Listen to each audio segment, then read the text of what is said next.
Welcome back to Pitching Powerhouse. I'm so excited to chat with you today about proven tips that will help you kickstart your thriving career in PR. And if you're here, it means that you're interested in getting started in PR, or that you want some essential tips that will help you kickstart your journey.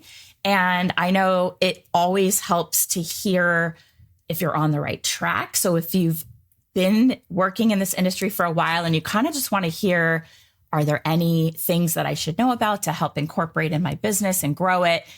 That's helpful for you as well. So if you're looking to refine your approach or you're just beginning, I want to help you set up long-term success. And a lot of what I'm sharing today came from my own approach and my own revelations as I was leaving my career in law and pivoting over to PR.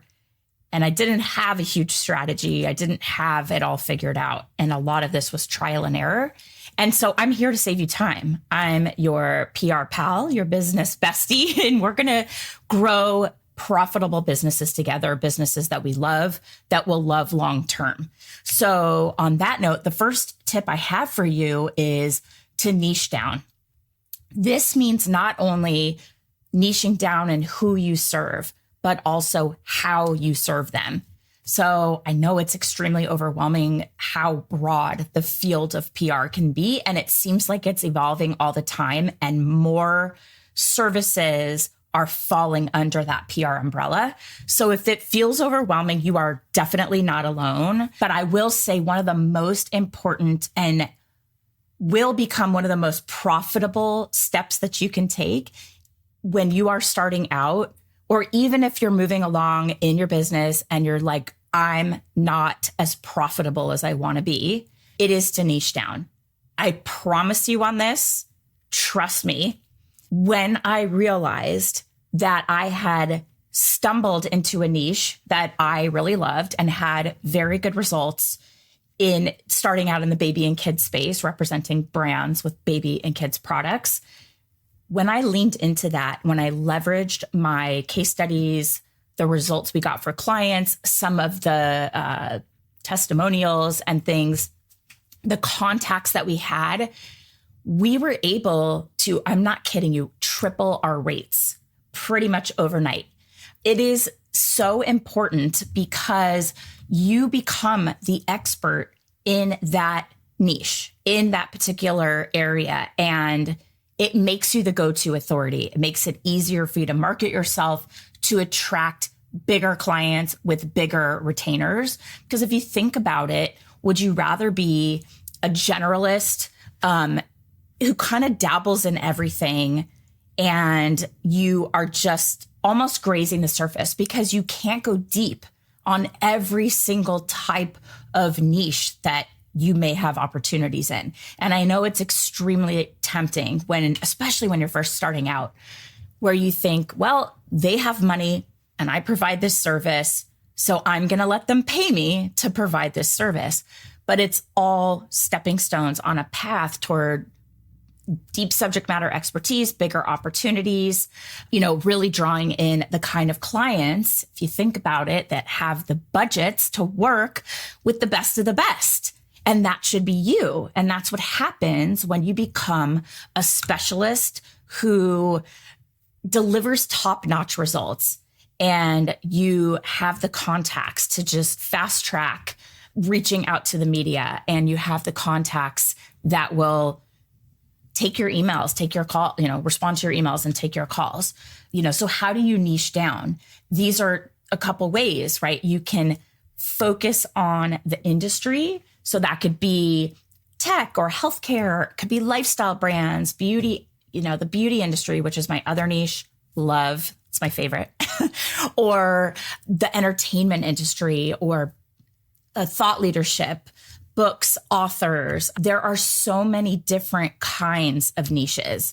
And that's the type of industry that you support. And then you would also want to think about the niche by the type of services that you offer. So it could be crisis management, social media strategy, affiliate marketing, influencer relations, media relations, just, bread and butter PR. That's what I think of when I think of PR and a core service offering. That's our basic offering. And then some additional things we add on for clients that need that additional support. They don't have another, let's say, we used to do social media. I've gotten away from it. Honestly, I was an early adopter of social, way back in the day, but that was when Twitter was the thing, and Facebook. And now that it's more visual and a bit more complex with TikTok and Reels and things that require a lot more like creative, even a studio,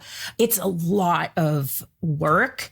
And I'd rather leave that to the true experts. And I also found, because I'm here to coach you in how to be profitable, we were not having a lot of profit margin on social media services. PR retainers, bread and butter service, that is my most profitable service. And another service that we're adding in is affiliate program management. So that is when a website that is owned by the client needs to implement, let's say, share a sale, and they have to set up the program. There's ways to optimize it where you are connecting with publishers, certain influencers, offering a higher percentage of affiliate commission, approving them, working on certain campaigns. And you can also use the share a sale platform's abilities, like its marketing email abilities, to align what your PR pitches are saying and what products you're focusing on, because they're also sending messages from that platform on behalf of brands that want to connect with those publishers. And when I say publishers, it could be influencers.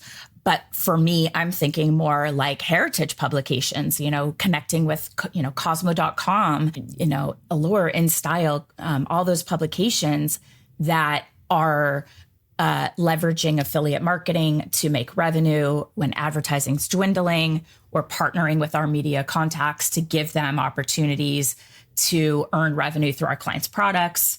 And they prefer a really nice bumped up commission. Your clients may also be on Amazon. And one thing I will tell you, if you are a PR professional that represents brands with physical products, they absolutely must, underscore 3 exclamation points, must have an affiliate opportunity, either through Amazon, Walmart, Target, Nordstrom, some other third-party sales platform, or retailer platform, or affiliate platform plugin on their own site. Otherwise, you have pretty much no chance of being successful in this PR landscape. Okay. And I can say I know that because we have niched down into brands with products, and we know that we cannot be successful as PR professionals in that niche without them having an affiliate opportunity for our media contacts. We're just not going to get the traction because they make like the product, a ton, and they're not going to mention it because it's not going to earn revenue for their publication. And that's kind of their responsibility. So sidebar, but that's an incredibly important point. And that's why we find that affiliate program, establishing it as a one-time fee. This is how I would price it if you're curious. And then going in on a monthly basis and managing, because it's hard, honestly, like finding the publishers and offering them custom commissions and having the messaging align with what the PR team is doing. I would offer that as an ongoing service on top of the retainer and add an additional monthly fee to do that. And then what I love is you're just in there, right? Like you're in their business and you're essential. They can't really get rid of you, right? Because you're the one who's actually managing an aspect with trackable, traceable ROI, established KPIs that you can follow and see if the program is working and show profitability. And once you're in there and they can see, oh, wow, the affiliate program is generating all of these sales and we're getting media features because of it, you're just golden because you are in the business showing them how to make additional money and have that additional visibility. So it's hard to let go of a team member that is doing that. So it's important at this point, if you do this early, it sets you up on a path. Like, I look at it like it's all stepping stones towards bigger opportunities. And anyone who has heard me talk about the path to profitability framework that I built, it is based on 4 pillars, and it's the foundation of my agency accelerator program, which, by the way, is seriously awesome. If you're thinking about running your own firm, or you are, even if you've been running your firm, I've had people go through that have had agencies for 3 decades, and they're still getting valuable insights and processes they can plug and play in their business. The agency or path to profitability framework is built on 4 pillars: strategy, sales, service, and scale. And so if you notice the first pillar, strategy, we talk about niching down. It's very important. And it's the best time to do it right at the beginning if you can, or to take some time and really research different niches, even ones you've worked in, and reflect on what you've loved to do. What are your strengths? What are your passions? Maybe you can find a way for your passions, things you love doing in your personal life, to align with the kind of work that you do in your agency. Because trust me, this focus, this effort you make to niche down, dramatic pause, I just took a sip of my iced coffee. It is going to make all the difference in your PR career. Not only how much you enjoy the work you're doing, because if you go down a path in a niche that you don't love, or that you don't see yourself loving in 2, 3, 5, 10 years, then you have established a lot of contacts, a lot of credibility, a lot of results and case studies and testimonials in an industry that you don't even want to go down that path. So that's the first piece of it. And the second is you will be much more profitable, much faster when you niche down, because the companies with the biggest budgets want true experts. So if I had any advice as my number one piece of advice to anyone starting any kind of service business, niche down. You know, I even, I get my hair cut from a gal who is, her thing is blonde highlights, blonde hair. And she has an incredibly thriving business. People wait months to see her. They pay top dollar for her, like, to process and do blonde hair. And anyone who could see me on YouTube or knows who I am, I have brown hair. So I don't care. She gives a nice haircut. But she has gone all in on, I'm the person who is known for the beachy California blonde. She opened a salon based on that reputation called The Blondery. Niching down works. People are willing to wait. They are willing to pay your premium because they want the best. That's just one example I just thought of because I just made an appointment for a haircut, because I just got a haircut, but I have to make another appointment probably 2 months in advance because she's so booked up. Yeah. So that's my best piece of advice. Niche down. It'll make your life a lot easier. And this is where you can see this path that'll lead you towards working with clients you love and believe in, having a few key anchor clients that are awesome, that pay premiums to work with you, and having fewer clients and making more money. That's the secret, niching down. The second bit of advice I have, especially if you're just getting started, is consider working for free or below a market rate so that you can gain that experience and work to establish relationships with key media contacts. So I know you might be thinking, like, work for free. You know, what are you talking about? That's crazy. But hear me out, because this is a very smart move when you're just starting out. And I have a caveat I will tell you in a second. But when I left law and decided to pursue PR as a business path for me, I offered my services for free to get experience. to see if I really even liked this as a service to, job, like a thing that I was going to do in my life, to establish contacts that would benefit me long term, to get some case studies and some results that I could show, like, look, I can do this. So my very first client was a fragrance company.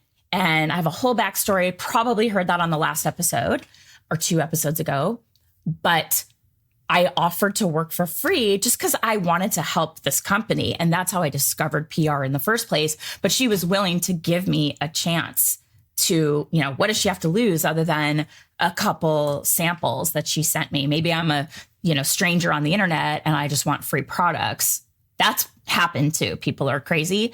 But I really wanted to, see if I could help her because I loved the product so much. And she sent me them, to get out to the media. And I did. I never put a time limit on that relationship. And it ends up kind of dragging on and on. So lesson learned, and that's my caveat, is put a time limit for free or for working below market, because you don't want to be doing such an excellent job that you're still supporting this client and you're 6 months, a year, 10 years, this happened to me, down the road, and you're still way below market, because it's really hard to go back and ask for more money unless you add services or, something comes up, they need additional support.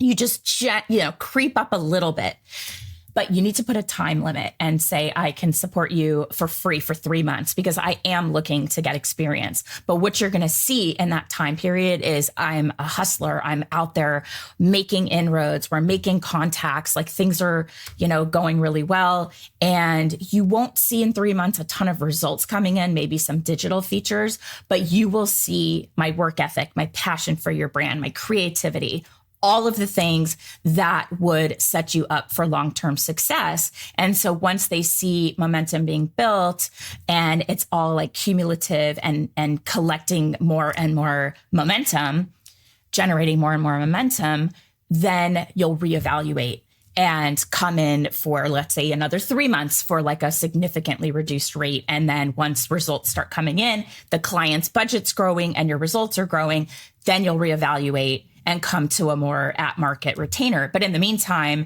you're getting contacts, you're getting experience, you're getting case study results that you can leverage, and maybe even a client testimonial. So it's a really, really smart move, especially if you want to discover certain niches. So you might already have experience working in PR for the entertainment industry, but you don't love it. You don't like how it's kind of feast or famine, and maybe it's lower budgets because the actors don't really have, huge budgets, or maybe you're doing movie premieres and it's a limited effort.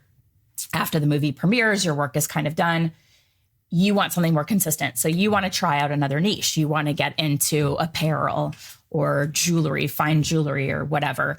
You can offer to freelance for somebody or offer to go directly to a company and say, can I help you? Like, I'm just looking to see if I like it, if I'm good at it, and you're not really wasting their budget on your learning curve because you're offering to work for free or below market. And that's how you can test out a new niche. And you, again, want to offer that for a limited time period. Okay, because that way you're not stuck working for free forever. You're giving yourself a chance to build the portfolio, get your foot in the door, get testimonials. And one thing I will say is be transparent with these clients about this arrangement. You heard me talk through a script. You want to let them know up front that you're offering discounted services in exchange for that experience and their feedback. And that will help establish trust.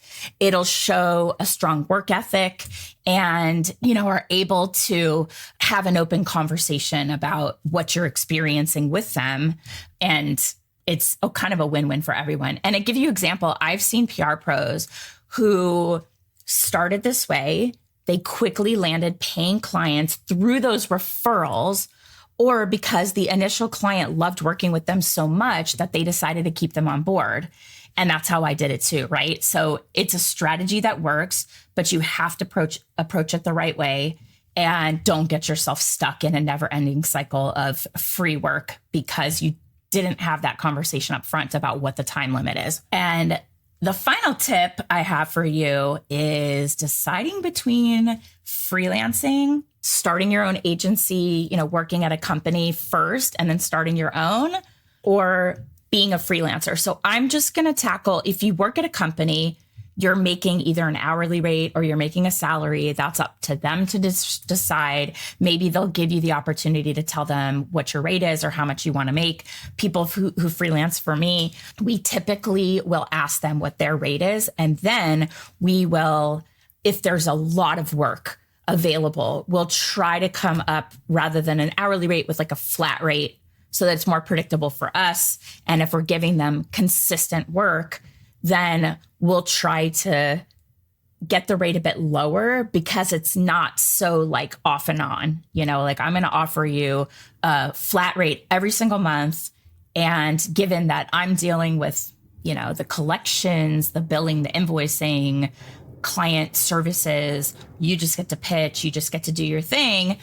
Well, let's do a flat monthly. That's if you're going to freelance or work at a company. But let's just talk about the decision between freelancing and starting your own agency, because I have thoughts on this. A lot of people come into our programs and they have this freelancer mindset. And I know it is a big decision, trying to decide which path to go down, whether it's kickstarting a business or really just being kind of more hands off and giving your services to an agency. Each path has its pros and cons. I would say for freelancing, you have more flexibility, lower startup costs, and that's great if you're just dipping your toes into the industry. But it also means less stability. And we have seen limited growth and lower fees, lower income. Because a freelancer kind of implies it's like one person and you're on your own, and that's fine. But on the other hand, if you want to start an agency, it will allow you to scale. You can build a team, and we have seen potentially earning more. You're earning more because you are able to charge a higher retainer because you're not a freelancer, you're an agency. And it's talking about, we can do this. We can support you. We have the experience. And you're building a team as you grow, and you're potentially earning more because you are not doing all the things in your business. You have a team where you can leverage their time and earn off of the efforts that they're making, and not just be the one doing all the work for all the income. So the goal is to pay those freelancers, pay them really well, very generously. You want them to be excited about the work, but there's margin on what you're charging and what they're charging you, or what your salary to them is. The other aspect of agency is that definitely it's a lot more responsibility, bit higher risk, and you do need to have kind of more on the ball, complex management skills. So it's a lot to consider. And I will tell you, my path was to go straight into having an agency. Like, why not? You can't see me on the podcast. I'm on YouTube. I'm just like, hey, why not? Who's going to tell me no? And like, nobody told me no. So I just did it. I came up with a cool name and I put it on. My agency is called Generation PR with a J, because I'm Jen. And I just bought the domain and put up a landing page with my contact info and just hit the ground running, like just minimum viable needs to get the business off the ground. So that way I could, instead of being like, I'm a freelancer, blah, blah, blah, and they kind of look at it like project-based or hourly, an agency can provide more support, and there's more people to support. And even in the beginning, it was like, if it wasn't going to be me, or even if it was just me, in the beginning, when it was just me, I always said, we can help you, we can support you, because my goal was always, when I am biting off more than I can chew, bringing in a team and having more of a team-based approach like an agency would. And the biggest recommendation I have here, and this is also the key way to make more money in less time, is, and this works whether you're freelancing or starting an agency, that is moving away from hourly billing. This can limit your income. It puts a cap on any earning potential, because if you want to make more money, you have to work more. And we're all pretty limited in the amount of time that we have in our day. And there's always that quote, like Beyonce has the same number of hours in her day that you do. Yes, technically that's true. But I will say, becoming a mom definitely changed how my hours were allocated.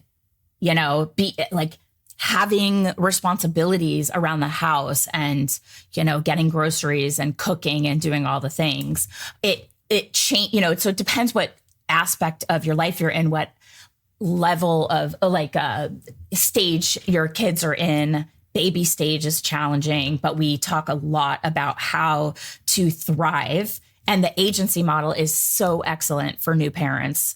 It is really a way to continue to support your family, to continue to earn money on your terms while you are in that newborn phase. You can step back, work less, bring in a team to support you with, creating processes so it's easy for them, but being able to continue to support your clients while you take a step back. And I will say, I did have my head in the game the whole time, but I was home. I was nursing my boys. I got to do motherhood, especially early on in the journey, exactly how I always wanted to. And it was one of the reasons that I left law all those years before, because I knew what type of parenting experience I wanted to have. I wanted to be present and checked in and there for my kids. And they come home from school and I'm here and they get to tell me what the excitement of how their day was. And it's not always exciting. It's a lot of complaining, honestly, now that they're in middle school, which is fine. It's normal. But the key is the retainer model, because hourly billing will limit your income. It puts a cap on your earning potential because you cannot generate additional hours in the day. And as you move through your life, there are going to be external things taking time away from what you're needing to do in your business. So you'd rather have a model that doesn't require you to work more hours to make more money, right? If you think about, let's go back to my hair cutter. She does not pay, I do not pay her. She does not charge me for an hourly fee to cut my hair. I pay her for an outcome. I want a good haircut. I pay her for that. I would actually prefer to spend less time in the chair. I don't like sitting there. It's not like relaxing to me. I'm like in and out. So I actually like when I'm in and out faster. And technically that's less time. Should I have to pay her less because she gave me a great haircut in less time? No, I want to pay her for her expertise to give me a stellar haircut and get me in and out quickly and have it be consistent every time, and she's doing these blondes, like highlights and all that balayage. I don't know. I don't do any of that.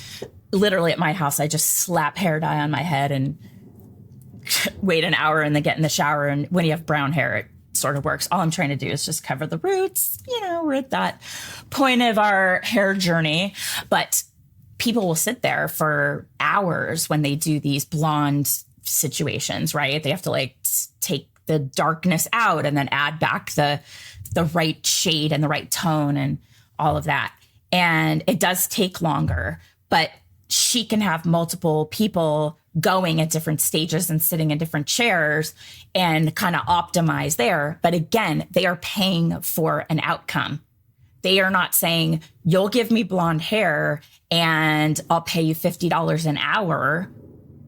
that just doesn't make sense, right? So you want to think of it in that way, where you are going more towards a retainer model that focuses on the results that your clients are coming to you to get, the value you're providing, the results you get that are incredibly valuable for their businesses, gets them visibility, it gets them positive customer sentiment, it gets them credibility, it gets them top of mind with consumers in the publications that their consumers are reading.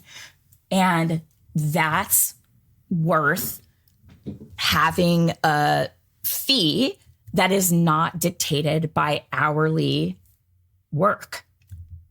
I want to be able to land a client on a TV show. I've been working with a producer for years and years. Like, here's an example from when I got 2 clients on the Ellen Mother's Day giveaway episode many years back. Probably at this point, I think I was barely pregnant with Jack, my younger son. So let's say 13 years ago. It's been a long journey here with that. But, this result was incredibly valuable for the client, and it was part of our retainer. They got the benefit of our relationship, our ability to fast track and get to the right contact and know exactly how to pitch it for them to consider our clients' products. Should they pay less because it was quicker? That I shortcutted the process because of my relationships and my know-how, and they got this insane result, but it only took me an hour? No, absolutely not. That's covered under the retainer because we're looking to provide maximum value. And that is how I would recommend you position your services as outcome-driven, value-based, and that is all built into the retainer because you're not capping your earning potential. You are not limiting what you're able to make to the number of hours you're willing to work. And this approach offers more consistent income. It'll allow for better long-term planning, better leveraging of your team. And it's just trust me, it's just better overall. Step away from hourly pricing. I don't even like project-based because there's so much scope creep. Just remember my words, retainer, value-driven pricing, just the outcomes that you're getting are very valuable and clients want to pay for that. And the other little tip I have is, start simple when you're doing your business. We didn't get into the whole, are we an S Corp? Are we an LLC? Took a little bit of time when we were starting out to actually get to that phase. So we just started out with a DBA, which is a form called Doing Business As. It is a very simple, very inexpensive form. You can Google, DBA form and your state, and you just fill it out. It's like $20. And this will allow you to request checks in that company name and then go open a bank account and cash those checks. So if you're worried that you're going to look rinky-dink because you don't have a company name and you're asking for payment to yourself personally, pick a name for your company. Do not overthink it and just set up a DBA. And then the LLC is important as you grow because this will protect your personal assets. Your personal financial situation will be insulated from your business. So if somebody has a problem, God forbid, and they want to sue you, they can't sue you personally. And this would be more important, I think, as you grow rather than rushing out because it is more expensive to set up an LLC. You probably want a lawyer involved. You can do the DBA on your own. Simple form, fill it out, send it in, put a check, and then you get the return form and you take that to the bank. Take that information to the bank, and then you can cash your checks. So it does take some time to kind of weigh the pros and cons of each path. I think, my recommendation is agency, go that route because I am not really afraid to lead a team. I'm not afraid of the ins and outs of client management and billing and collections. One of my strengths as an attorney was collections. It's kind of the lowest form of attorney work, but every firm has unpaid bills and have to go after their clients, and they would send me in and I would shake them down and get their money. So I know how to collect. And we actually teach you how to do it really well in Agency Accelerator. So, think about your long-term goals and then just choose the option that will best align with your vision for your PR career. So simple tips, very simple, niche down. You want to niche down, decide between freelancing or are you an agency and work for free or below market to really gain that experience. So simple, but this will help you establish your credibility, your expertise, your industry know-how, the contacts you need, and allow you to start making more money faster. Try to start applying these immediately, because the sooner that you strategically make these decisions, the sooner that you will see positive results in your PR practice.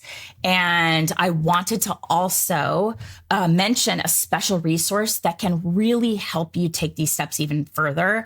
I have a lead to landed program that is incredible for the price, super inexpensive. We have had clients or students, members of our programs that have landed 6-figure contracts with these simple strategies I share in Lead to Landed.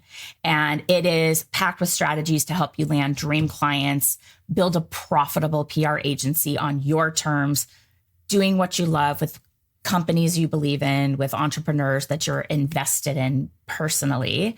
And it's really designed to help you start taking those right steps down the path so that you can start building that business strategically and make more money, honey. So that's what I have for you today. Subscribe to the Pitching Powerhouse podcast wherever you listen to podcasts, or hit that bell on my YouTube channel. And I will see you next week with another informative episode designed to help you grow and scale your profitable PR agency. Until then, take care, and I'll see you soon. Bye.